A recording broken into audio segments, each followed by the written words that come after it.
persis di Jalan Yapidullah Kulon, lapangan Imola.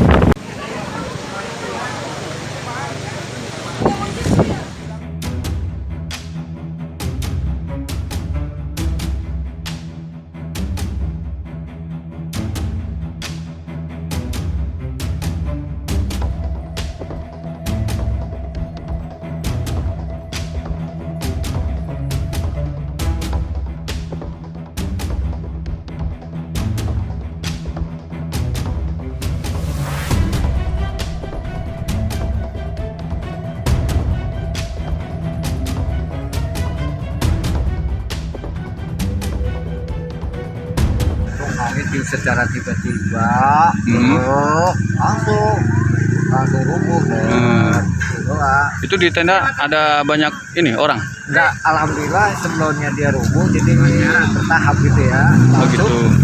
orang itu pada keluar semua. Jadi tenda langsung rubuh. Panik dong. Alhamdulillah pada panik sih, panik. Kita tenda itu jangan sampai banyak ya.